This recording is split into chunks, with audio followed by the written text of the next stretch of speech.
Current पढ़ रहे थे ना हम लोग, कहाँ तक पढ़े थे करंट? ड्रिफ्ट वेलोसिटी ना।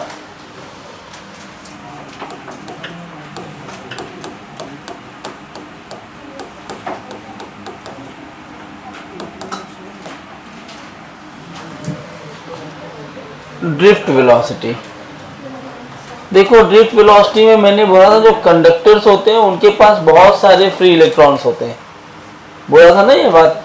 कंडक्टर्स जो है उनके पास, एक मिनट जरा दिखाना उसमें, क्योंकि ड्रिफ्ट में दो फार्मूले आते हैं, मॉड्यूल दिखाओ। एक हाफ वाला आता है, एक नॉर्मल, कुछ बुक हाफ मानती है कुछ नॉर्मल मानती है, दोनों ही फार्मूले सही हैं, क्योंकि एक एवरेज वेलोसिटी के साथ कंपेयर करवाते हैं और एक नॉर्मल वेलोसिटी के साथ। जैसे ये मेरे पास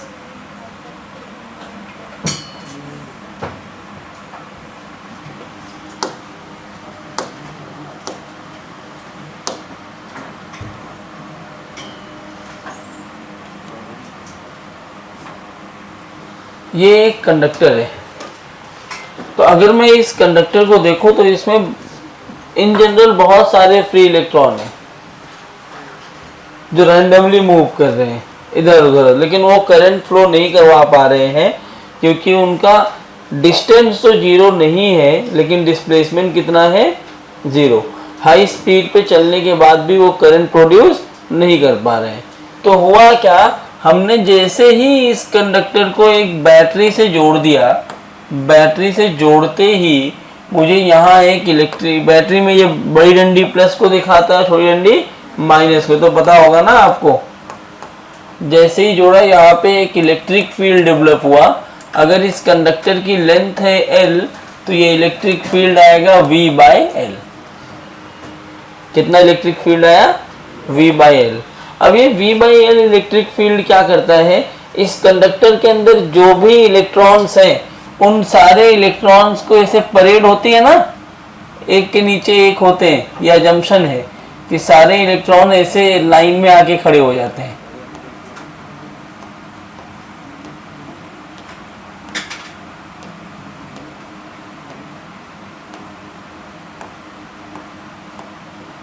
ऐसे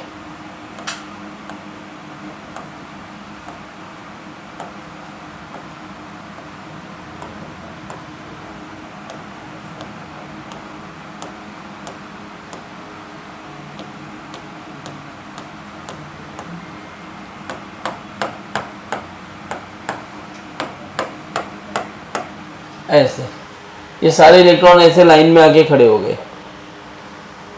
इन सारे इलेक्ट्रॉन्स पर जैसा कौन है? इलेक्ट्रॉन्स। क्या ये सारे जो इलेक्ट्रॉन देख रहे हो, इलेक्ट्रिक फील्ड अगर इस डायरेक्शन में डेवलप हुई है, इसका क्या मतलब है? क्या इसके ऊपर एक एक्सेलरेशन आया होगा, फोर्स आया होगा ना QE, और QE क्या देगा तुम्हें? एक्सेलरेशन देगा। किस डायरेक्शन में एक्सेलरेट कराएगा? सारे इलेक्ट्रॉन किधर जाएंगे? किस डायरेक्शन में जाएंगे? हाँ, तो इधर आया आपके पास एक्सेलरेशन। ये कितना होगा? QE। ME मतलब मास ऑफ इलेक्ट्रॉन। अब जब सारे इलेक्ट्रॉन अगर इधर जाने की कोशिश कर रहे हैं, आपने क्या किया, पहले भी एक दूसरे को टक्कर मारते हुए आगे निकल रहे थे, बहुत सारे फ्री इलेक्ट्रॉन है, टक्कर हो रही थी। अभी भी फ्री इलेक्ट्रॉन है, अभी भी इनके बीच में क्या होगा? टक्कर, बहुत सारा टक्कर होता रहेगा, वो घाम भोम लड़ते रहेंगे। तो दो इलेक्ट्रॉन्स के टकराने के बीच का जो टाइम है उसको आप बोलते हो रिलैक्सेशन पीरियड। क्या बोलते हो? कुछ कुछ वर्ड हैं जिनके बारे में आपको जानना है। सबसे पहला वर्ड मैंने क्या बोला इसमें? Relaxation period. The time interval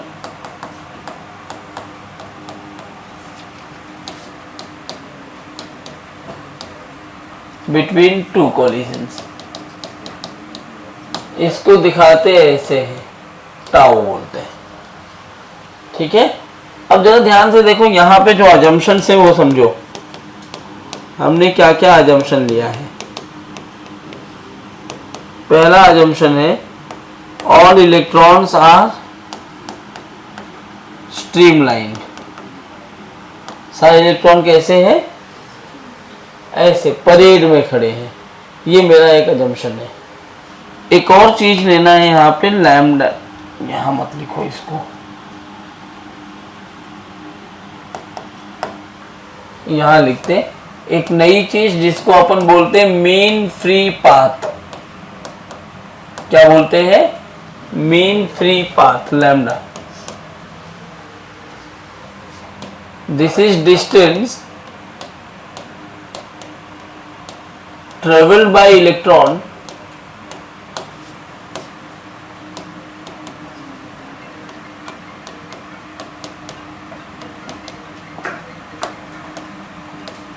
during relaxation period। कौन से पीरियड में, तो इसको बोलते हैं रिलैक्सेशन पीरियड। तो मीन फ्री पाथ और रिलैक्सेशन पीरियड। अब ये पार्टिकल करेगा क्या, इस रिलैक्सेशन पीरियड में इतना डिस्टेंस चलेगा, चल सकता है ना। आपको बताना है ड्रिफ्ट वेलोसिटी कितनी होगी। तो वेलोसिटी क्या होती है, यहाँ पे अगर मुझे ड्रिफ्ट वेलोसिटी अगर लिखनी है तो क्या मैं ये लिखूंगा, वेलोसिटी vd से दिखाते हैं इसको। किससे दिखाते हैं, वेलोसिटी क्या होती है, डिस्टेंस अपॉन टाइम ना। तो डिस्टेंस कितना है, मीन फ्री पाथ, टाइम कितना लिया हमने, टाउ। अब लैम्डा की वैल्यू अगर निकालनी है तो यहाँ पे ऐसा लिखा जाएगा, लैम्डा क्या होगा, ये वाला formula, S is equal to u t plus half a t square, या तुम्हें लिखना है तो v square is equal to u square plus 2as भी लगा सकते हो, तुम्हारी मर्जी।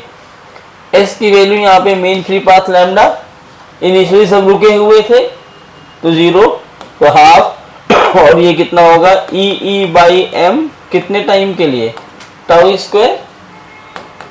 इन दोनों मैंने क्या किया है, ये क्या लिखा समझ में आ रहा है, speed distance upon time. Lambda क्या है, distance, S is equal to u t plus half a t square से निकाल लिया।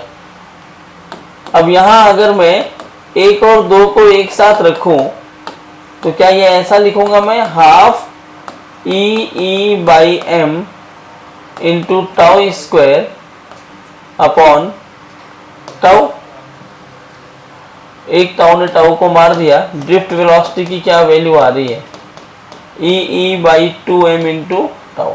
अब किसी किसी बुक में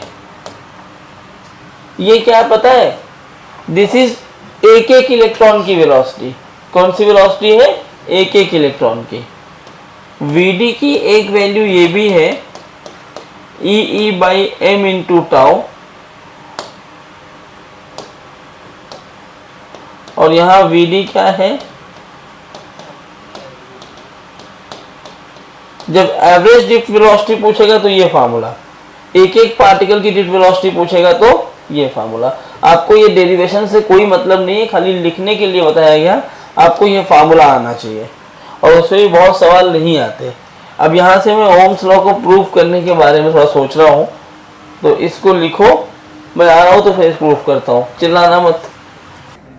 अरे मतलब ठीक नहीं है क्या, हाँ वही होगा और क्या हो सकता है। बहुत बीमार चल बेचारे, बहुत लोड है ना, जितना वो लेक्चर ले लेते हैं उतना लेक्चर तो मैं, तो क्या रिलेशन है इनके बीच में देखो। अभी जो आपने पढ़ा वही चीज है। तो अब मान लो मेरे पास ऐसे बहुत सारे इलेक्ट्रॉन्स हैं, बहुत सारे इलेक्ट्रॉन्स, इसको मैंने एक इलेक्ट्रिक फील्ड दे दिया। इलेक्ट्रिक फील्ड मैंने इधर दिया है, इलेक्ट्रॉन्स ना लेके मैं पॉजिट्रॉन्स मान लेता हूँ, तो डायरेक्शन में कोई दिक्कत नहीं आएगी। पॉजिट्रॉन्स होंगे तो किधर आएगा एक्सेलरेशन, राइट साइड में। इलेक्ट्रॉन्स होंगे तो किधर आएगा, लेफ्ट साइड में। अब राइट साइड में एक्सेलरेशन है, मान लो ये एक छोटा सा पार्ट है, इस मतलब एक छोटा सा एरिया लिया ए, कितना एरिया लिया इसका ए, तो ये सारे पॉजिट्रॉन्स क्या इधर चल रहे होंगे Vd से, तो होगा क्या, ये इलेक्ट्रॉन्स ले जाएंगे तो इस एरिया के जो इलेक्ट्रॉन्स है वो सब ऐसे आगे बढ़ना चालू करेंगे, जब ये आगे जाएंगे तो अपने सामने वाले इलेक्ट्रॉन को धक्का मारते हुए आगे जाएंगे। तो ये धक्का मारते हुए आगे गए तो मान लो ये सारे इलेक्ट्रॉन किसी टाइम dt में यहां पहुंच गए। कितने टाइम में पहुंच गए? ये टाइम t 0 की कंडीशन है और ये time t is equal to dt की कंडीशन है। तो कितने डिस्टेंस में चले? ये कितना डिस्टेंस चल चुके हैं? vd से चल रहे हैं, dt टाइम में कितना चलेंगे? अब ये d बाजू में मत लिखना, लिखते लिखते तुम लोग ऐसे लिख देते हो फिर बाद में कंफ्यूज होते हो ये मतलब क्या है, यहाँ पे d क्या है। तो d हमेशा छोटा ही लिखना है, vd इंटू dt। मैं यहां बोल रहा हूं let n is the number of electron या पॉजिट्रॉन्स जो भी है पर यूनिट वॉल्यूम। क्या है n? Number of electrons per unit volume. तो जब ये आगे गया तो यहां मुझे ये बताओ चार्ज कितना फ्लो किया dt टाइम में। तो मान लो dq चार्ज फ्लो किया, dq की वैल्यू कितनी होगी? dq की वैल्यू होगी मतलब यहां जो चार्ज था वही तो आगे फ्लो करेगा। तो यहां कितना चार्ज था तो इसका वॉल्यूम लिख दो multiplied by charge of electron. Positron का चार्ज ही लिखोगे ना, तो इसका वॉल्यूम कितना है? a into v d d t. भाई एरिया a है, लेंथ कितना आगे गया? V d d t. तो एरिया इंटू लेंथ क्या वॉल्यूम होता है? तो ये वॉल्यूम इतना चार्ज, सॉरी इतना वॉल्यूम। और पर यूनिट वॉल्यूम में कितना चार्ज है? n नंबर ऑफ इलेक्ट्रॉन्स है। एक इलेक्ट्रॉन कितना होता है? E ना। तो क्या कितना चार्ज फ्लो किया? dq की वैल्यू NeAVD/dt हुआ। dt को इधर लाओ तो क्या ये बन जाएगा dq/dt NeAVD। और ये dq/dt क्या होता है? This is the relation between electric current and drift velocity. I is equal to NeAVD। अब जरा इसी को आगे बढ़ाते हैं, इस पूरे टर्म को थोड़ा आगे बढ़ाते हैं। समझना Vd की वैल्यू अभी हमने क्या प्रूफ किया? E/2m into tau. तुम्हें एवरेज लिखना होगा तो E/m इंटू टाउ दोनों लिख सकते हो। आंसर में कोई फर्क नहीं पड़ेगा, मतलब तुम्हारा आंसर ऑफ कोर्स हाफ आएगा लेकिन उस हाफ से कोई फर्क नहीं पड़ता। जब भी आएगा तुम्हें बोलेंगे एवरेज निकालना है तो आपको m लेना है, नहीं बोलेंगे तो यही फार्मूला लेना है। बेसिक फार्मूला यही है। तो अगर मैंने ये लिया E/2m इंटू टाउ तो I की वैल्यू क्या हो जाएगी? NeAVD की जगह क्या आ गया? What is m?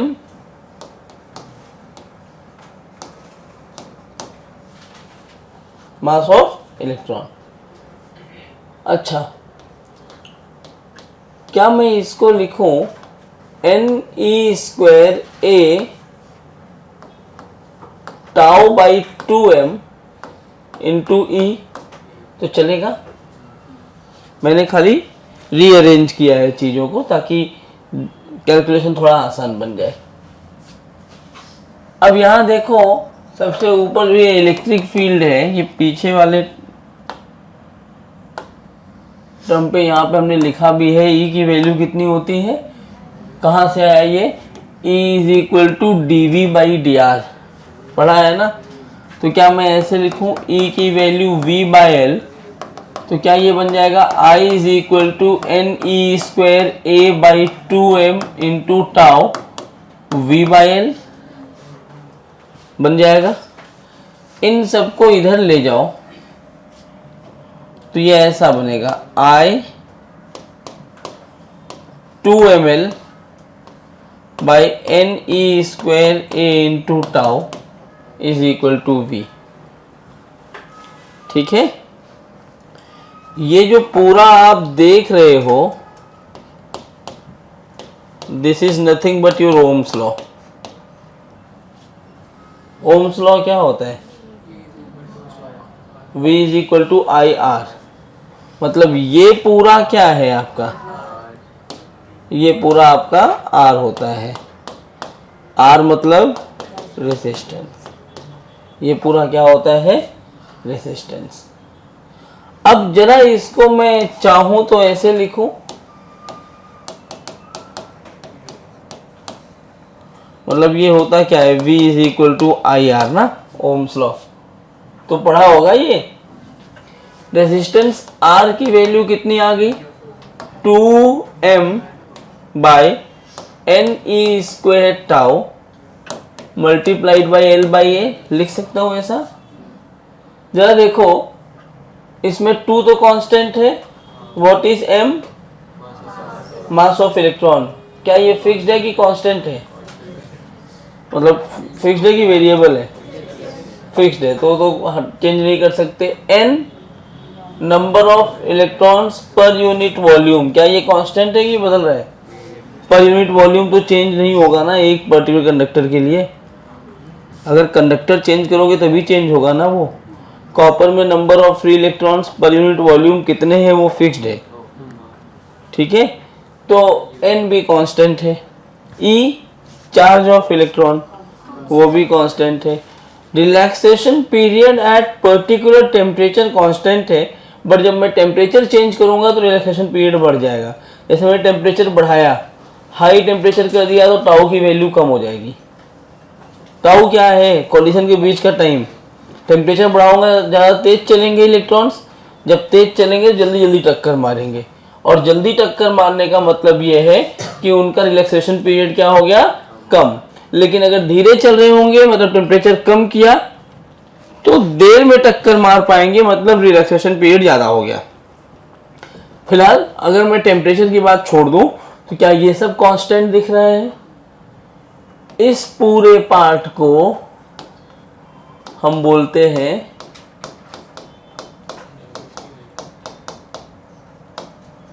Resistivity of material, rho. Therefore अब ये 9th-10th में आपने पढ़ा है, R की वैल्यू होती है रो L बाई ए। पढ़ा है? कहाँ से आया तुम्हें समझ में आ रहा है? कहाँ से आया ये फार्मूला कहाँ से तैयार हुआ? ये डेरिवेशन यहाँ से है पूरा। ओम्स लॉ में अलग से लिखवाने वाला नहीं हूँ। ओम्स लॉ है क्या? At constant temperature, the potential difference across a conductor is directly proportional to electric current. Why at constant temperature? क्योंकि टेम्परेचर चेंज करोगे तो ये वाली वैल्यू चेंज हो जाएगी। ये वाली वैल्यू अगर चेंज हो रही है अलग अलग टेम्परेचर पे, तो V is equal to I R की वैल्यू लगातार चेंज होती रहेगी तुम्हारी। समझ में आ रहा है? इसलिए ओम्स लॉ में टेम्परेचर कैसा रखते हैं? कांस्टेंट। तो R is equal to rho L by, आपको समझ में आ गया? यहाँ से आपको एक दो चीजें और देखो, ये अभी ना ये बस यही इतने फार्मूले हैं, अभी से ज़्यादा फार्मूले इसमें है नहीं। अब इसमें खाली तुम्हें मजे लेना है सर्किट के साथ में। रेजिस्टेंस किन किन बातों पर डिपेंड करता है, आपको कौन कौन सा फार्मूला याद रखना है? एक ये फार्मूला याद रखना है और एक VD वाला याद रखना है। बाकी सब तो अपने आप डिराइव कर सकते हो, और 99.9999% चांस है कि ये चीजें आपसे नहीं पूछते, सीधा ये पूछते हैं R is equal to rho L by A. तो अभी तक 3 फार्मूले आज की हो, ड्रिफ्ट वेलोसिटी का, करंट का, और R की वैल्यू रो एल बाई ए। अभी जो ये लिख रहा हूं ये इंपॉर्टेंट है, किन किन बातों पर डिपेंड करता है ये। सबसे पहले मटेरियल पे डिपेंड करता है, क्योंकि रो की वैल्यू मटेरियल के हिसाब अलग से अलग अलग होगी, ठीक है। तो सबसे पहले किस बात पे डिपेंड करता है? मटेरियल पर, क्योंकि अब रेजिस्टिविटी अलग अलग होगी ना मटेरियल की। दूसरा किस बात पे करता है? Length of conductor. तीसरा किस बात पे डिपेंड करता है? Cross sectional area of conductor.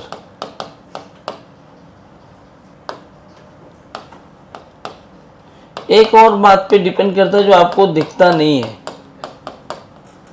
Direction of flow of current. क्यों करता है बताऊंगा मैं। यहां पे जो L है, this L is taken in a direction of current.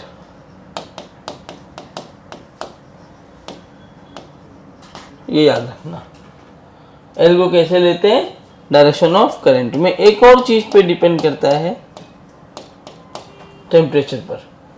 Temperature dependency बाद में पढ़ेंगे, अभी खाली हम ऊपर के ये जो 3-4 पॉइंट लिखे इन पर बात करने वाले हैं। उसमें से मटेरियल में कोई चेंज होगा, तुम्हें पता है मटेरियल चेंज करने पे चेंज क्या आता है, तुम्हें ये बेसिकली 3 पढ़ना है।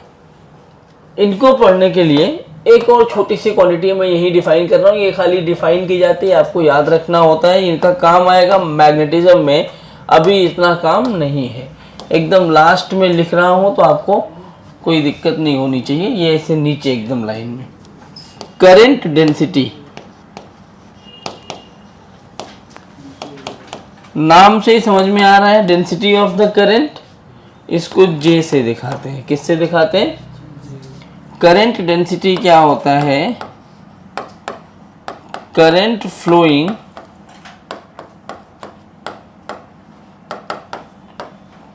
Per unit area. ठीक है, मतलब J जो होता है इट इज I/A, यहीं से लिखा जाता है I is equal to J vector dot A vector, क्योंकि एरिया जो है वो वेक्टर क्वांटिटी है। यूनिट क्या होगी इसके लिए?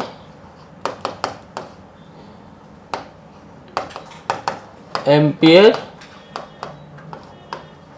पर मीटर स्क्वायर। कैसी क्वांटिटी है ये करंट डेंसिटी? वेक्टर। लिखिए, 2-4 इस पे सवाल कराऊंगा, फिर हम आ जाएंगे सर्किट थियरी पे जो इस चैप्टर का मेन पार्ट है। ये सब जो डेरिवेशन कराया गया है, फिर बता रहा हूँ, ये खाली अच्छी अंडरस्टैंडिंग और फीलिंग के लिए कि आपको V is equal to IR आया कहाँ से वो पता होना चाहिए। अदरवाइज आपको याद रखना है R की वैल्यू ρL/A होता है, I होता है NEAVD, दैट्स इट। जल्दी जल्दी नोट करो तो।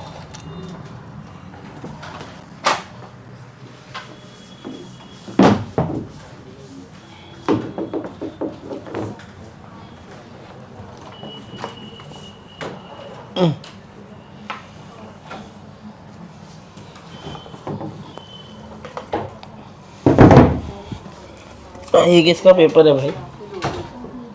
ABCD solution is the only system of linear equation then set of all values of k। हाँ, तो इसमें L लेंथ, B और H, 3 लेंथ दी है ना। क्यूबॉइड में लेंथ, ब्रेथ और हाइट 3 होते हैं ना। अब मैंने अगर एक करंट ऐसे भेजा I1 और ये करंट ऐसे निकल के जा रहा है, एक करंट में ऐसे भेज रहा हूं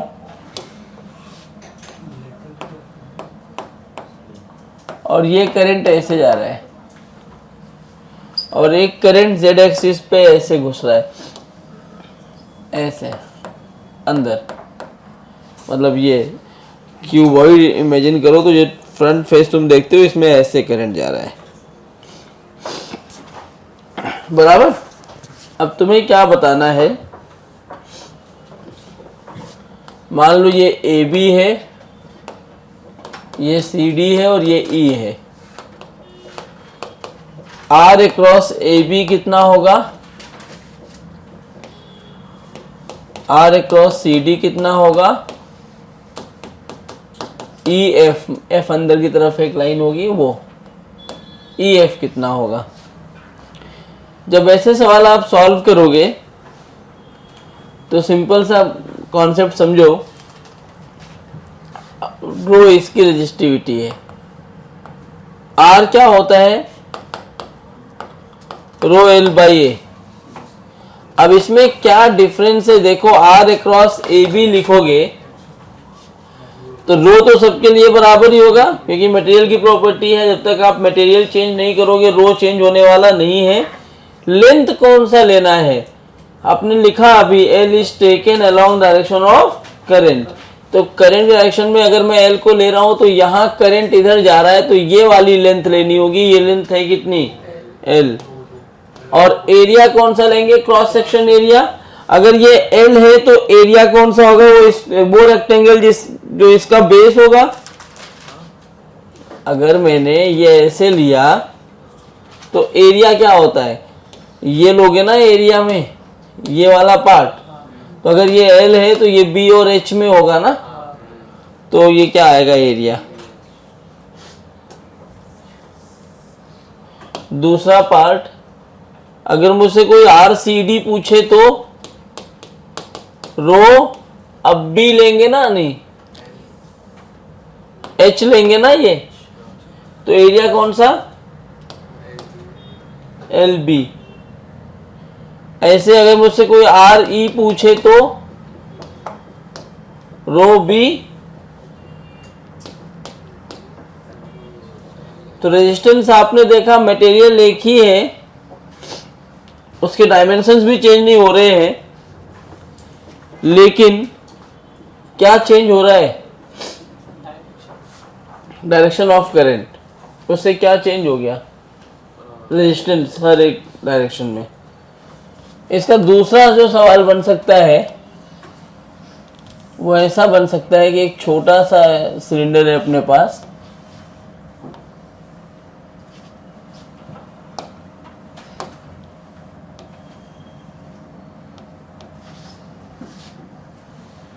और एक बड़ा ऐसे, ये बीच में ये पाइप है, बीच वाला जो पार्ट है वो कौन है, पाइप, मतलब उसमें करंट फ्लो नहीं कर रहा है।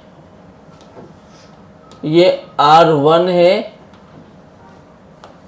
और ये जो बड़ा वाला है वो R2, ये लेंथ है L। इसमें करंट इधर पास कर रहा है ऐसे, जो बीच वाला पार्ट देख रहे हो उसमें कोई भी करंट नहीं है।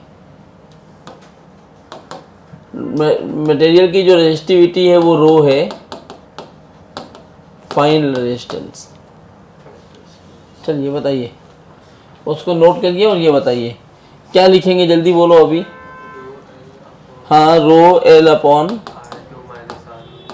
हाँ नहीं, पाई R2 स्क्वायर माइनस, खत्म। समझ आ रहा है। अब जैसे मान लो यही सवाल होता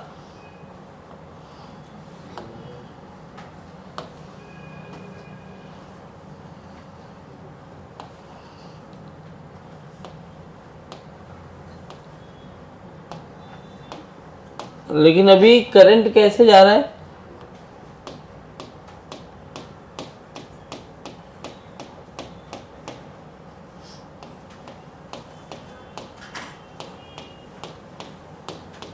समझ पा रहे हो कैसा है। एक बोतल देना,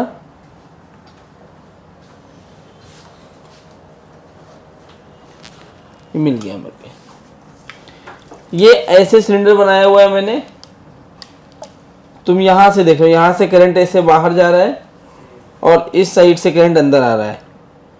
अब अगर मैं ऐसे इसको इस तरह से देखूं तो क्या ये ऐसे ऐसे करंट जा रहा है, ये है करंट, ऐसे ऐसे जा रहा है करंट। वही R1 R2 रेडियस तो लिख ही दिया है। बीच वाले पार्ट में करंट नहीं है, मतलब इसके अंदर जो एक छोटा सिलेंडर है उसके अंदर कोई करंट नहीं है, जो भी करंट है यहाँ है। अब बताइए रेजिस्टेंस कितना होगा, ये दोनों नोट करो और ये बताओ।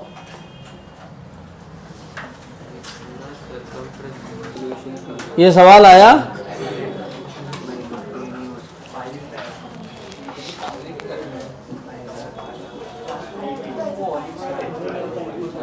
देखो इस सवाल में क्या हो रहा है, इधर ऐसे ऐसे ऐसे करंट बढ़ रहा होगा ना, बंडल लपेटा है कभी वायर का, कैसा होता है, ऐसे ऐसे ऐसे बंडल बढ़ता है ना। तो क्या इसमें एरिया लगातार चेंज हो रही है, एरिया चेंज हो रहा है ना, इसका अगर मैं टॉप व्यू देखूंगा, ये एल है, इस क्वेश्चन में एरिया इज चेंजिंग।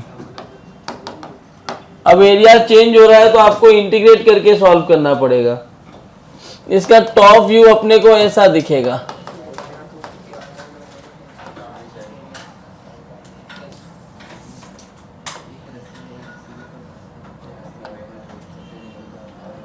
ऐसे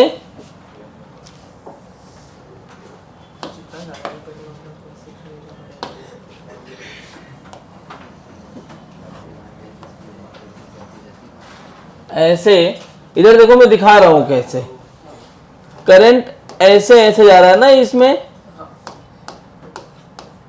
अंदर से बाहर की तरफ जा रहा है करंट। अब देखिए इसमें ना एक्चुअली ये ऐसे ऐसे करंट फ्लो कर रहा है, गोले पे तो ऐसे ऐसे करंट फ्लो कर रहा है ना। तो जरा देखो इसमें जो करंट जा रहा होगा वो ऐसे ऐसे, जब अलग अलग जगह पे अलग अलग जाओगे तो एरिया चेंज हो रहा है ना। तो एरिया चेंज हो रहा है, ये अंदर वाला एरिया कितना दिया है आपको, रेडियस r1, ये कितना है, हर जगह एरिया चेंज हो रहा है तो आपको इंटीग्रेट करना पड़ेगा। इंटीग्रेट कैसे करते हैं, x पे जाओ,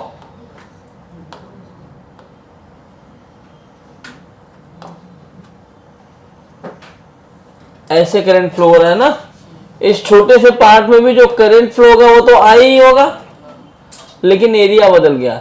ये dx का मैंने एलिमेंट ले लिया, क्या ले लिया, dx का एलिमेंट। तो छोटा सा जो dr लिखोगे वो क्या लिखोगे, रो लेंथ, कितने लेंथ से पास हो रहा है, dx, rho dx by area. इस पार्ट का एरिया कितना होगा, क्या लिया है तुमने, रिंग लिया है, शेल लिया है, तो 2 पाई एक्स dx क्या हो गया ये। अब इसी को इंटीग्रेट कर दो, कहां से कहां तक, तो dr की value r, rho by 2 pi, sorry area चाहिए ना, क्या होगी एरिया, 2 पाई एक्स dx नहीं लिख सकते ना। एरिया रिंग का एरिया क्या होता है, पाई आर स्क्वायर ना, गोला ही है ना ये।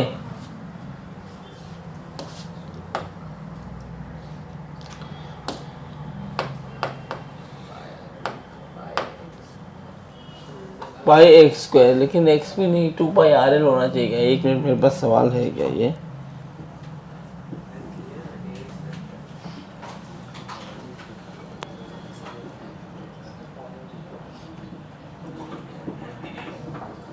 ये पाई आर स्क्वायर तो नहीं होगा, इसमें भी सवाल नहीं है, क्योंकि एल के टर्म्स में आंसर आना चाहिए, एल आने के लिए एक्स ही होना चाहिए।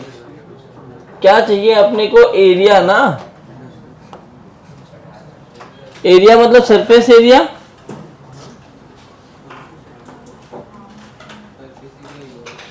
हाँ तो ये ऐसा होगा ना, सिलेंडर है ना पूरा, ये तुम्हें गोला दिख रहा है, तो ये वाला एरिया कितनी, ये वाला लेंथ कितना हुआ, 2 पाई एक्स, और ये कितना है l, टोटल कितना होना चाहिए, 2 पाई एक्स एल ना।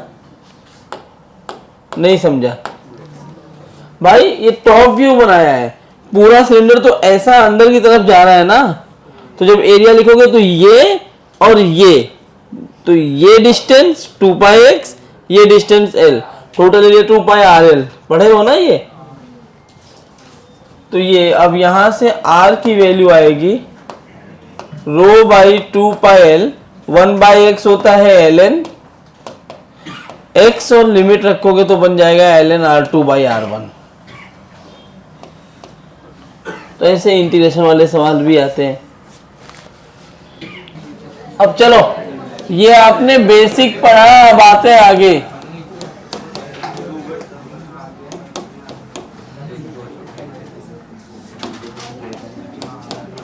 करंट का बड़ा सेगमेंट यही है, सर्किट थ्योरी ढंग से पढ़ना, एब्सेंट मत होना, 2-4 लेक्चर, नींद पूरी हो गई। तो सर्किट थ्योरी जो है वो बहुत इंपॉर्टेंट कॉन्सेप्ट है, सर्किट थ्योरी से अच्छे खासे क्वेश्चंस बनते रहते हैं और ये आने भी चाहिए, क्या कहता है सर्किट से, क्योंकि ये नहीं आएगा तो करंट नहीं आएगा, और कैपेसिटर में भी ये सर्किट्स काम आएगी। बहुत अलग तरीके से सर्किट थ्योरी पढ़ाऊंगा, जो ट्रेडिशनल सर्किट थ्योरी पढ़ाने का तरीका है उससे तुम्हें कुछ समझता नहीं है, मिक्स हो जाता है सब कुछ। एकदम अलग तरीके से सर्किट थ्योरी पढ़ाने की मैं कोशिश कर रहा हूँ। ट्राई करना कि ना आए तो पूछो। क्या करो, देखो मान लो एक रेजिस्टेंस मेरे पास ऐसे है R, इसको मैंने एक V वोल्ट की बैटरी से कनेक्ट कर दिया है। किससे कनेक्ट कर दिया? V वोल्ट की बैटरी से कनेक्ट कर दिया है।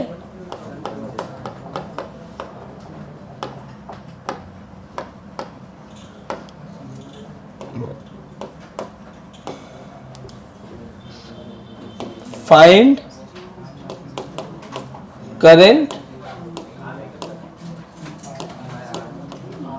Passing through resistor. अब आप सबको पता है V is equal to I R होता है, तो I की वैल्यू होगी V by are.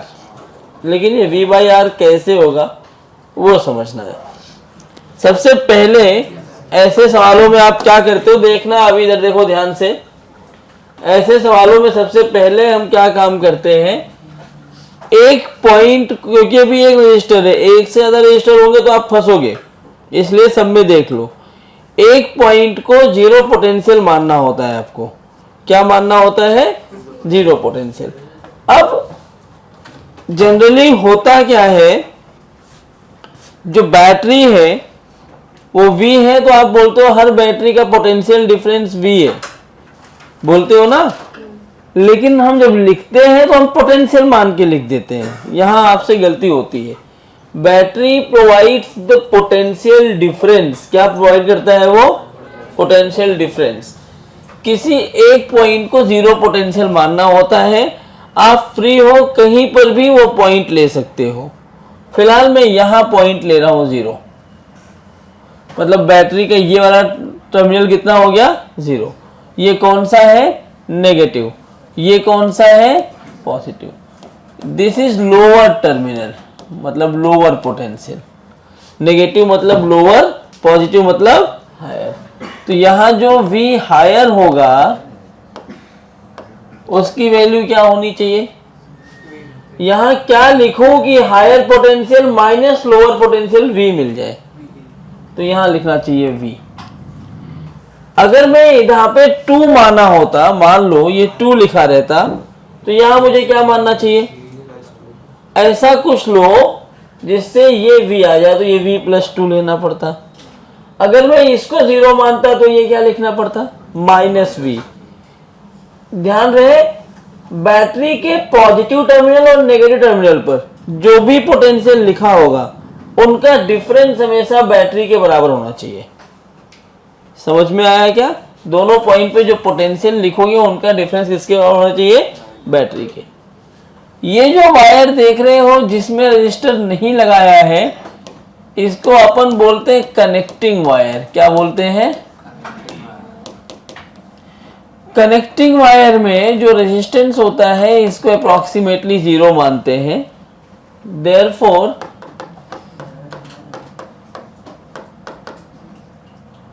Potential difference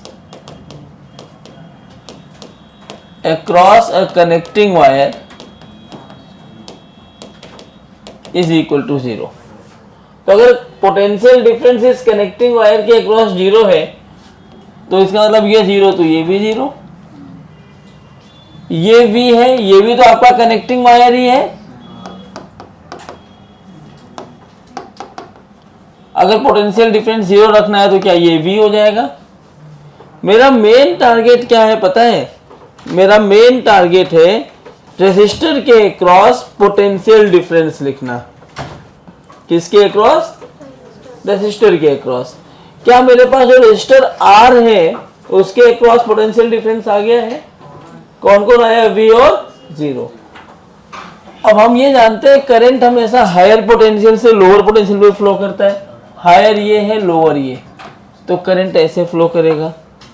अब ओम्स लॉ अगर मैं इस्तेमाल कर रहा हूं, देखो मैंने जो ब्लैक पेन से लिखा है ये आंसर है।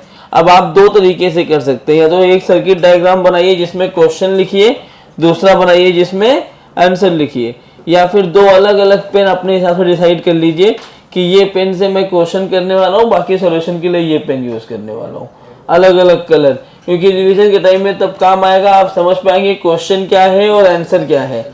नहीं तो आप खाली रट्टा मारेंगे, क्वेश्चन आंसर दोनों एक साथ हो जाएगा। ओम्स लॉ लगाया तो ओम्स लॉ क्या कहता है, पोटेंशियल डिफरेंस मतलब V higher minus V lower across conducting wire, ये आपका कंडक्टर है, कंडक्टिंग वायर है, is directly proportional to current मतलब V is equal to IR।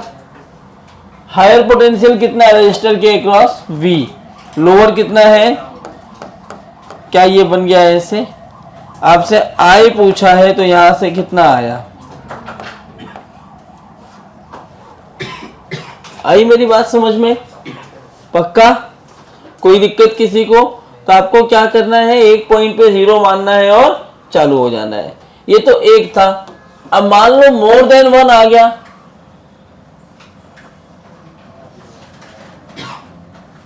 ऐसे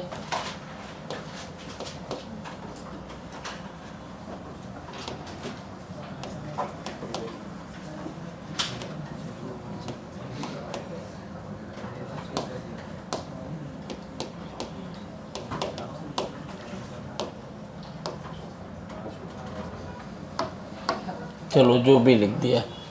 और मेरा सवाल ऐसा है,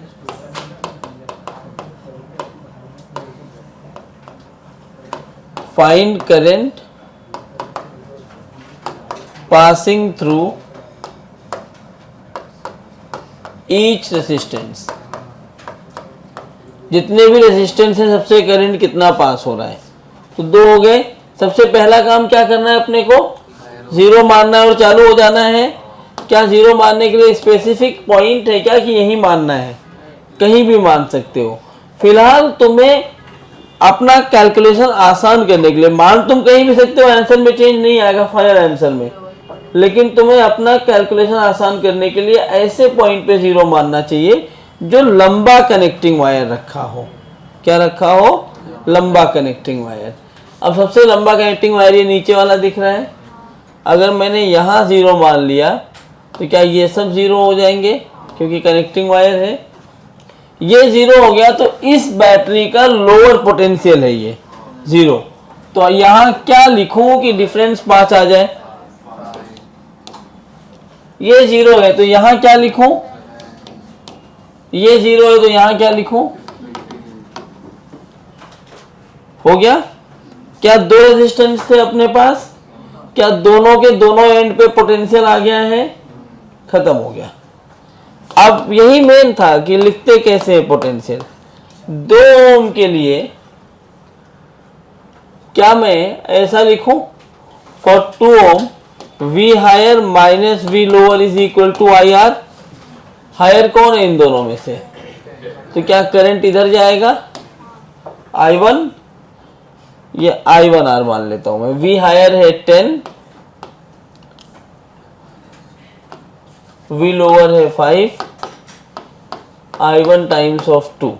I1 की वैल्यू कितनी आई? 5/2 मिल गया। अब 4 वोल्ट नहीं है, ये ओम है। 4 ओम की बात करो, हायर कौन है? क्या करंट इधर जाएगा? तो मैं V higher minus V lower is equal to I2 times of R लिखूंगा। तो 15 minus 10 is equal to I2 multiplied by 4। तो I2 की वैल्यू कितनी? खत्म। मेरी बात कुछ पल्ले पड़ रही है तुम लोगों की? कोई दिक्कत है इसमें? अब अगला 1-2 लेक्चर 3 लेक्चर खाली हमारा सर्किट पर ही जाएगा, तो सर्किट को अच्छे से करना है आपको।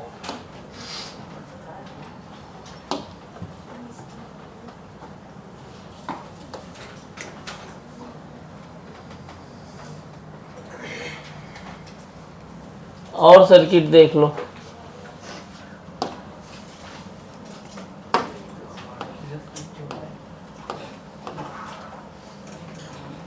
मुझे टफ करना होगा तो मैं क्या कर लूंगा? हाँ, पैरेलल। अभी सीरीज पैरेलल तो पढ़ाया ही नहीं मैंने। किधर बोला मैंने सीरीज पैरेलल? बताओ।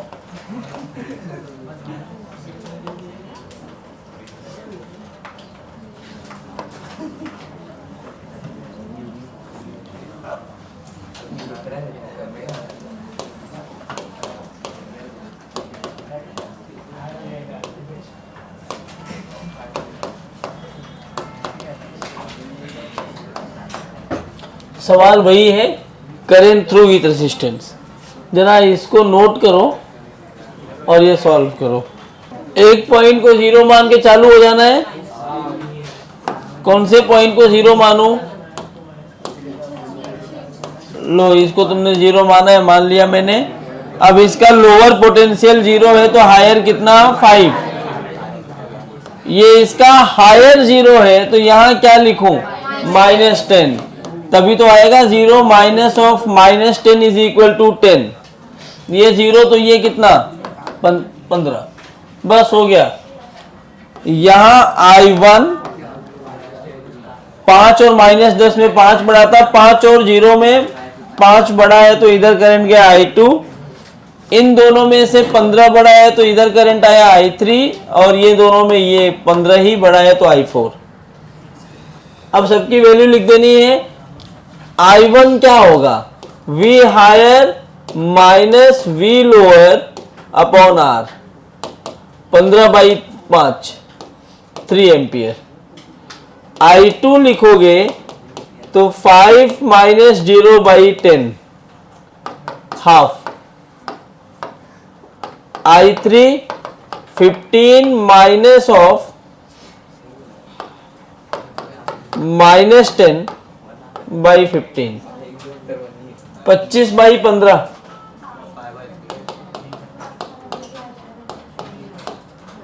I4 3/4। This is the current. कितने लोग सही थे? बस, बाकी क्या गलती हुई?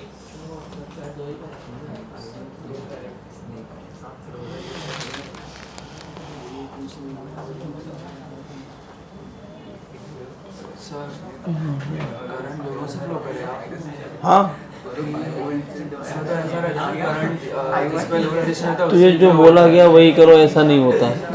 रेजिस्टेंस जब लगाए तो हर जगह फ्लो करेगा, ऐसा कैसे नहीं करेगा? तो तेरे घर में अगर हाई पोटेंशियल चलेगा, मतलब फैन को हाई पावर चाहिए, और मैंने 0 वाट का एक बल्ब लगा दिया, तो सर्किट तो एक ही है ना, तो बल्ब जलेगा ही नहीं क्या? जितना तुम सर्किट में मतलब स्विच ऑन करो कोई भी, सप्लाई उसको ही आएगा क्या? फैन को ही? ऐसा होता है क्या? सबको सप्लाई मिलती है ना। अब अलग बात है, किसी को कम करंट चाहिए, किसी को ज़्यादा करंट चाहिए, तो कम करंट किसको चाहिए? बल्ब को। तो बल्ब को कम करंट गया होगा तो ये रेजिस्टेंस वही तो है। रेजिस्टेंस का मतलब लोड होता है, ऐसा नहीं होता कि हायर से ही जाएगी, हर जगह करंट जाएगा।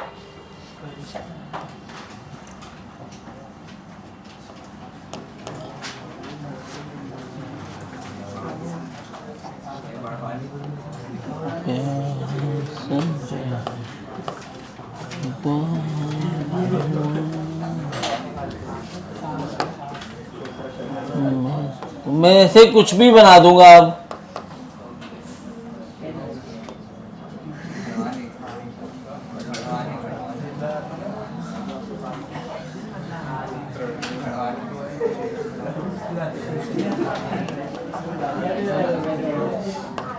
ये क्या चल रहा है भाई?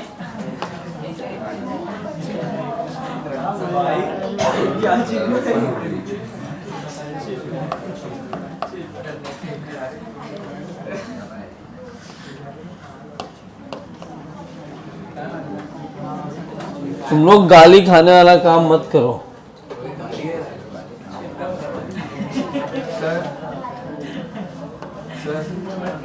बैटरी के पोजीशन पे डिपेंड नहीं करता ना, किधर भी फ्लो होगा ना करंट। क्यों नहीं करेगा? ये उधर वो 10 वोल्ट है, वो ऐसा उल्टा है। हाँ, तो उल्टा है तो वहाँ -10 लिखा ना, इसीलिए।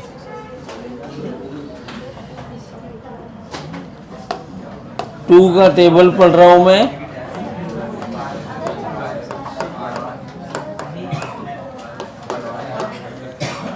क्या है ये, क्या बोले जा रहे हो कब से?